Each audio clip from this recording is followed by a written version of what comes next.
We are here with Bridger Miller, a senior from Gillette, Wyoming, on the USD men's swimming and diving team. Bridger, it's the Summit League Championships coming up next week. First of all, how's the season been going for the team, and can you kind of assess the progress for the men's team? I think the season's gone very well. We've built into a progression, and I think it's going to be perfect timing for the Summit League Championships. We've had some close meets the past few weekends against opponents at the beginning of the year that did very, very well and beat us by quite a few points, and the past few weekends it was within a race or two. So I think we're ready for conference. This is a team that's fairly young, not a lot of seniors, and you're one of the seniors. How have the young kids or the younger kids kind of developed throughout the season? It's a really neat thing to watch. Being one of two seniors, you get the underclassmen, there's a lot of them. You get to watch them build throughout the season. They can come to you and ask questions about what to do, what to work on, how they're fitting into the team. It's really neat being a leader and being a part of it.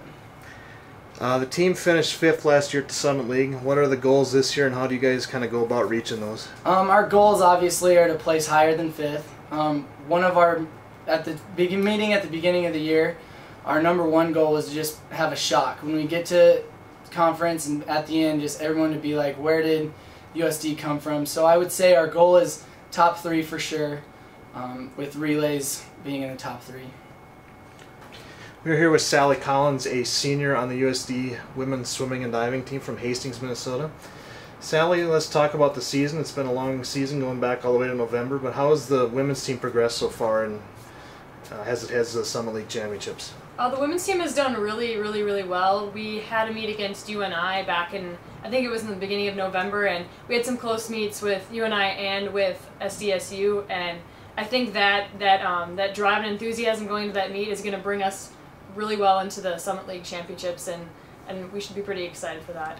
It's a team with a good amount of experience, 5 seniors, a good junior group that's got a lot of experience. Are you guys counted on as leaders, or what is your role as far as maybe that area goes? Definitely. I mean, there's captains and seniors, and just having had experience at the Summit League meet last year, the freshmen really look up to you, and they really want your support, and they have their ups and downs, and everybody does, but I mean, the best thing you can do is to help out the younger ones, because they really need your support.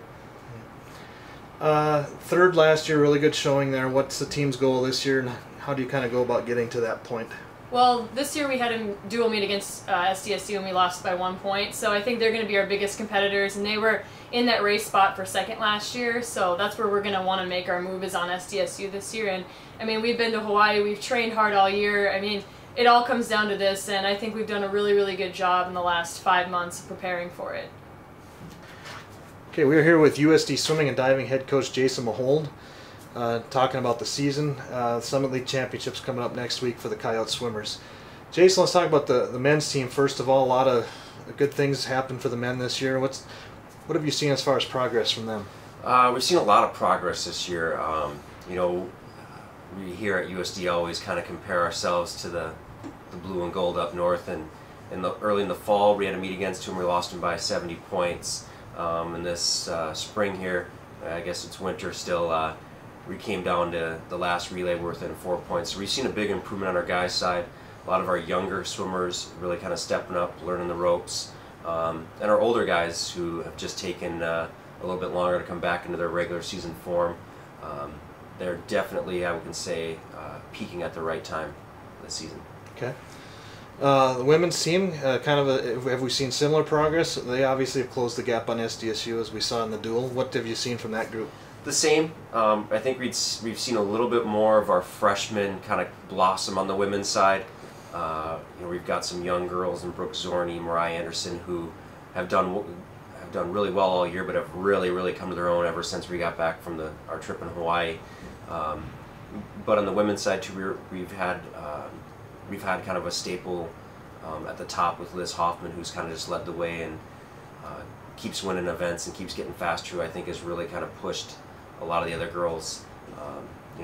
A lot of people say leader kind of makes them follow. Well, Liz isn't the type of leader that's going to make them follow. She just gets behind them and pushes them in the direction that they're going to go. So I think we've seen similar progress, but in a different manner on the women's side.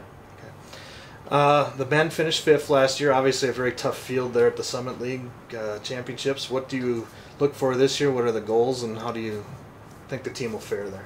I think on the men's side, I think last year we were taken aback by the level of swimming at the Summit League. We weren't quite prepared for that. Coming out of the Northern Sun, which were in the year before, where it was just Mankato, St. Cloud, and us. We thought we were going to see that same type of competition. We got to the meet and were kind of shocked and awed by the fact that a lot of these other schools are swimming as fast as they were. And we're more than capable of swimming with those schools. Fifth place, I think, was an undershowing for us last year.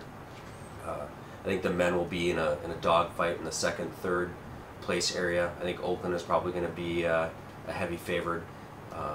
But I think we'll be in that second, third range. I think the men are a little more prepared with what to expect now with their second year in the conference.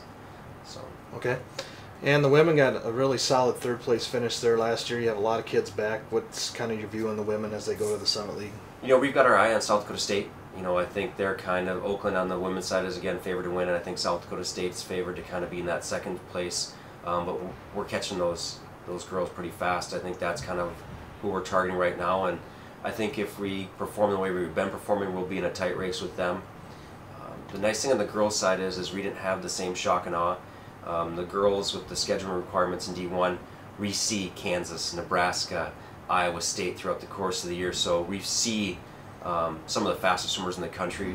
So when we get to the Summit League Championships, they're not surprised at all by fast swimming. They're more prepared for it. So it's not a shock for our girls when we get to the championships.